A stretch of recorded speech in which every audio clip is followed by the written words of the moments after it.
bago na naman atang kapalpakan. Naku po. Palpak ka na naman dito, PNP chief. Naku, napaparami na ata. Napaparami na ata yung kapalpakan mo, sir. Bakit ganun? Etong nakaraan lang, di ba? May interview ka tungkol po dito sa issue ng droga. Na tila hindi mo alam ang isasagot mo kasi ang sagot mo doon yung droga ay hindi naman ginusto ng mga gumagamit. Kung hindi na pangangailangan nila yun dahil para sila'y magpuyat. Yung kapalpakan mo doon sa masasabi nating KOJC Siege, palpak na palpak doon. Diba? Tapos eto na naman. Sir, eto na naman. Bakit? Ba't tila inaraw-araw na ninyo, sir? Hindi naman po ata tama yung ganun na araw-arawin ninyo. Diba? Wag naman. Napapatanong tuloy ang taong bayan kung ganito nangyayari, bakit nananatili ito sa posisyon? Diba? Dahil ba ikaw ay malakas kay Speaker? Anyway, bakit ko ba nasabing palpak? Hindi po ako nagsabi niyan. Baka sabihin nyo, ako nagsabi. Hindi po ako nagsabing siya ay palpak. Ang nagsabi po niyan ay ang balita po. Tinawag na palpak ng PAOK-TF. Ay POCC, hindi pala PAOK-TF. PAOK. Ito panoorin niyo po itong video na ito mismong kasamahan nila sa executive branch. Ito, masasabi natin, direkta itong nagre-report sa presidente kasi presidential ewan ko kung antay ng antay. Pero presidential anti-commission ito panoorin nyo Palpak, ganyan po tinawag ng Presidential Anti-Organized Crime Commission. Ano? Pogo raid ng PNP. Palpak. Ako ba nagsabi? Hindi po. Hindi po ako nagsabi niyan. Palpak. Sa isang kumpanya sa Malate, Manila. Ang depensa naman ng PNP, lehitimo raw ang kanilang operasyon. Naku Nasa po. frontline ng balita niya. So, sino sinungaling? Kasi dalawa lang yan. Di ba? Sabi ng PAOCC, palpak. Okay? PAOK. Sabi ng PAOK, palpak. Sabi ng PNP, tama naman daw, legitimate operation. So malamang sa malamang mga kababayan, ito tanong ko na kaagad sa inyo ito kayo ho sumagot, sagot nyo ho dyan. Sa malamang, kung sinabi ng PAOK, palpak, sinabi ng PNP, tama, may isa ho dyan, sa tingin ko, nakantil. Ano ibig mo sabihin ba na nakantil? Hindi ko alam kung isa ba dyan sa inyo ay protector. O baka naman isa dyan ay gustong alam mo na, umeksena. Gusto ng additional reward, ika nga. Hindi natin alam kung sino dyan sa dalawa na yan. Basta meron isa sa kanila, palpak at nagsisinungaling. Sino kaya yun? Kayo nga ho, habang pinanonood nyo ito, komento nga ho kayo dyan. Okay, pasok. Tamonte. October 29 nang salakayin ng mga tauhan ng PNP Anti-Cybercrime Group ang kumpanyang Quantum Innovative sa Malate, Maynila na pugad umano ng online at investment scam. Nahuli ang 69 na mga dayuhang empleyado ng kumpanya. Pero pinakawalan din sila nitong November 1 dahil wala pa raw maisang pangkaso. Dahil dyan, tinawag ng Presidential Anti-Organized Crime Commission. Yan, Presidential Anti-Organized Crime Commission. Ibig sabihin, sa office ng presidente ito. O PAOK na flawed o palpak ang operasyon. Naku po, palpak. Niit din ng PAOK na wala silang kinalaman sa operasyon at hindi sila nakonsulta tungkol dito. Hindi raw nila pinakakawalan ang sinumang dayuhang nahuhuli sa Pogo. Kasi hinuli tas pinakawalan.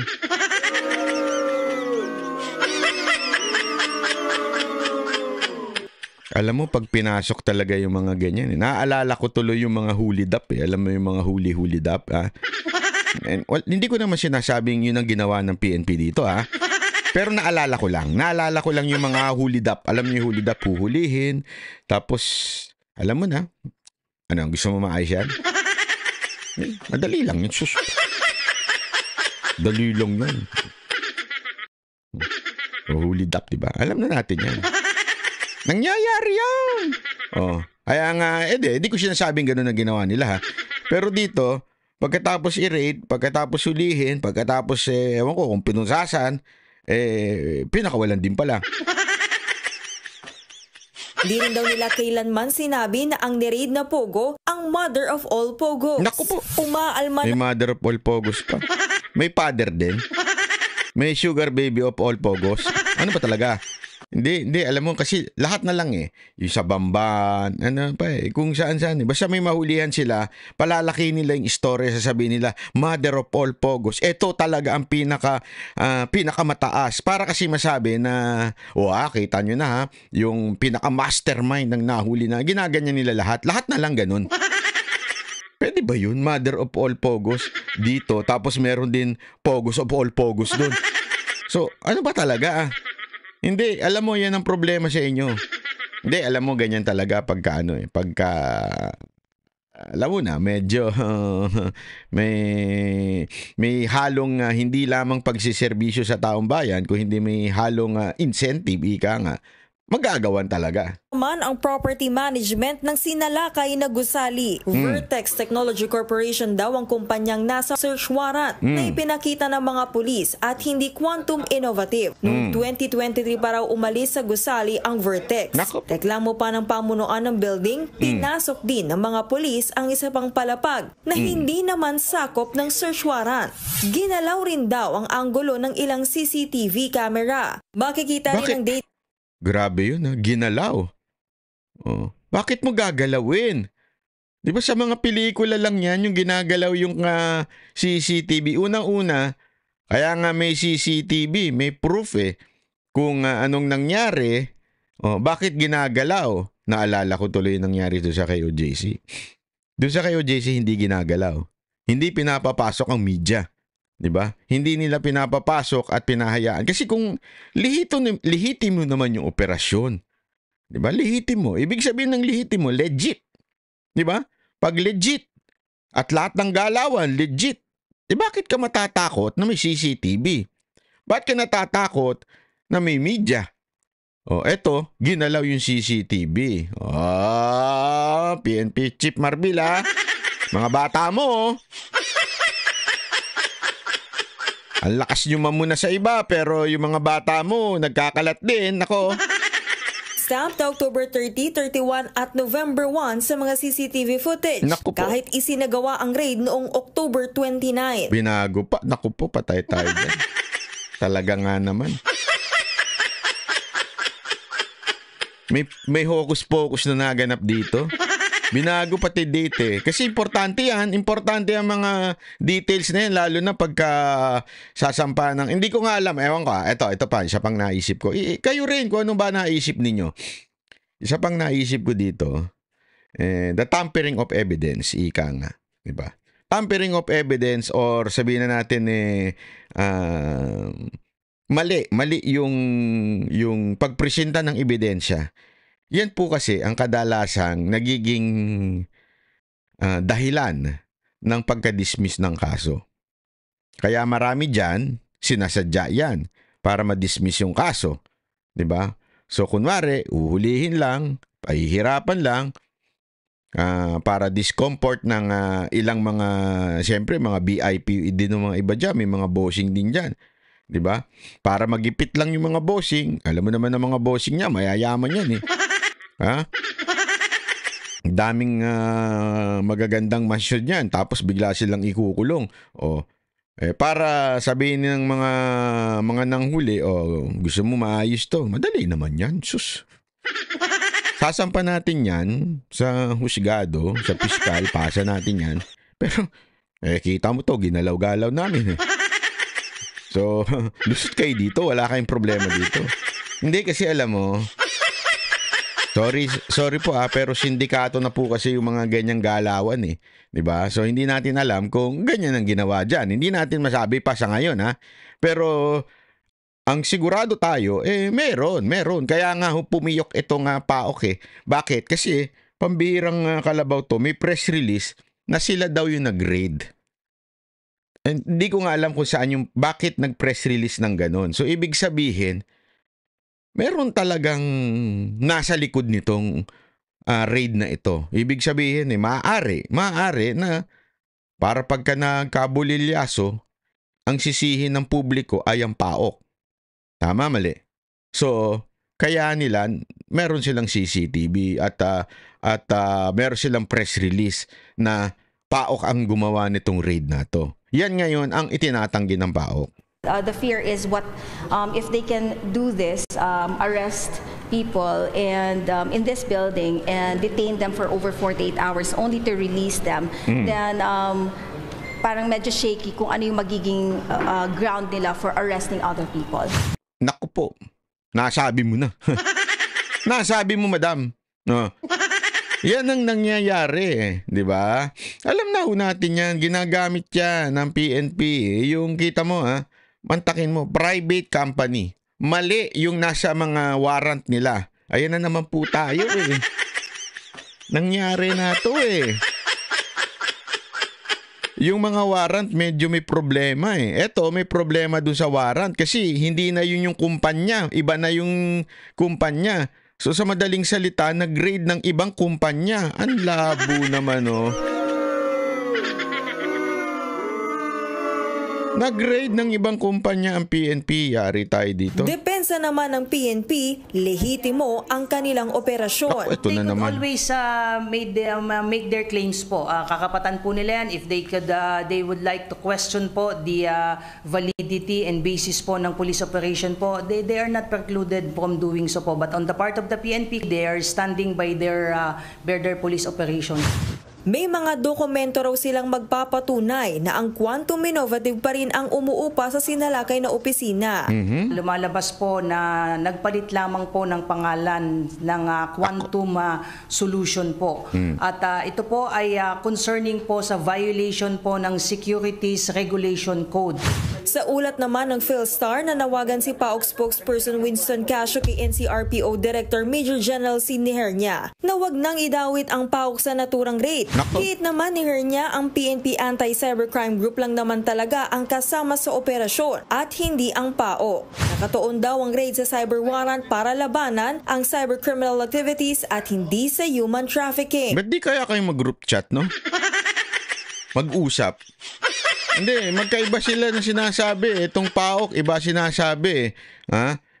Sila daw ang umaano ng mga anti-organized. Siyempre, kaya nga PAOK eh, di ba? Anti-organized at lalong-lalo na po yung POGO. Yan po yung, tandaan ninyo, yan po yung inutos ng presidente. At itong PAOK bilang Presidential Anti-Organized Crime Commission, yan ang susundin nila. At ang sinasabi naman daw nitong isang kapulisan natin, sa tawag to, cybercrime, di ba? Iba rin ang kanya sinasabi. Hindi kami ang nakatoka dito. Mag-group chat kayo. O kaya maganda, kausapin niyo yung presidente. Kung hindi siya busy, kausapin niyo siya, tanong niyo sa kanya, ano ba talaga? Kasi nagkakagulo na kami dito eh.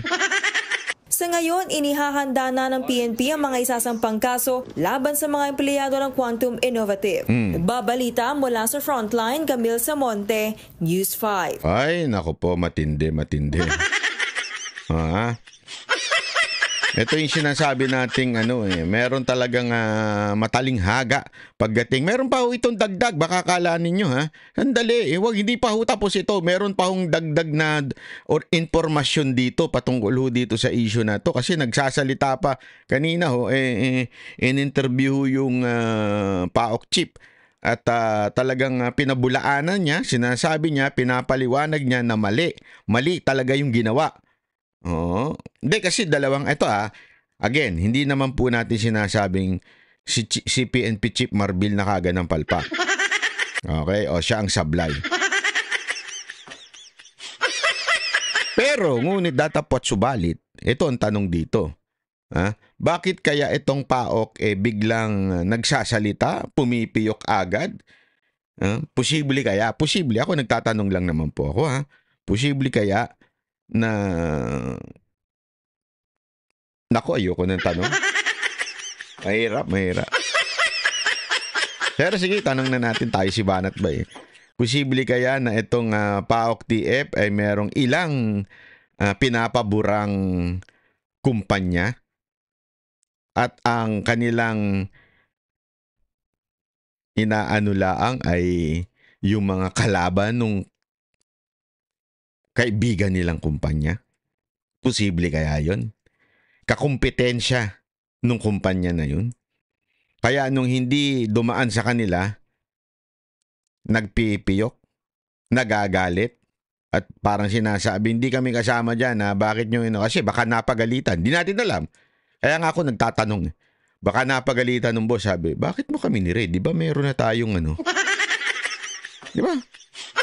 Meron na tayong kasunduan Bakit mo kami ni-raid? Sabi nung, hindi. Ito tanong lang naman. Hindi ko naman sinasabing totoo ito, ha? Tanong lang. Baka naman sinabi nung PAOK hindi kami nag-raid niyan. Tapos sabi naman nung ching-chang mo, sabi niya, anong hindi? Etong ching-chang mo sa dyaryo. Ito sa dyaryo. Pangalan mo, ikaw daw raid. Tapos sabi niya, hindi kami nag-raid. Papabulaanan ko yan. Babanatan ko yan nag-raid sa inyo. Hindi natin alam kung ganun ang kwento. Ha? Kaya nga sabi ko sa inyo, there are two sides of the stories. Di ba? Una, talagang palpak yung PNP chief. Di ba? At hindi alam ang ginagawa ng mga tauhan niya at nag-raid ng maling o nag-warrant sa maling kumpanya. Unang side. O baka naman may pinoproteksyonan ang PAOK.